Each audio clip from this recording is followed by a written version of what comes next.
5:16 right now. It has been a nice week. There's been no washouts. It's been couldn't agree beautiful. more. So, Jen, here we are on a Friday morning. The forecast still looking good behind you. Well, it looks good. You know, it's not too bad. I'm not going to say that we're going to get a total washout because that's not the plan. But we're going to get some storms returning late this afternoon. So the morning, early afternoon, we're good. Here's a look at that hour-by-hour forecast, starting off with temperatures basically in the 70s, the low to mid 70s for the Treasure Coast, more like the mid to upper 70s for the Palm Beaches and inland as well.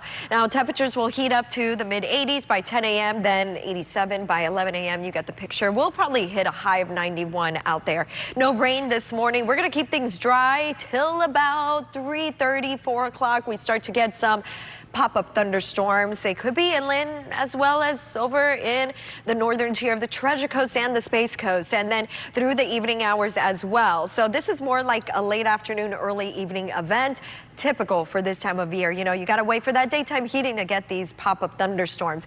And we have the same thing going for us as we head into tomorrow. Doesn't look like much coverage for tomorrow, but just expect late day thunderstorms both Saturday and Sunday. Right now, we're still dealing with the flow out of the south, but winds are turning southwesterly.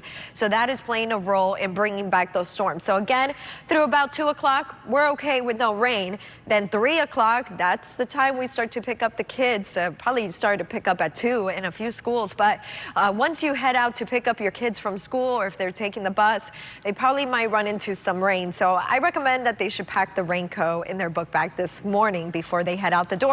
And so should you. So make sure you have the rain gear handy today. And you know what?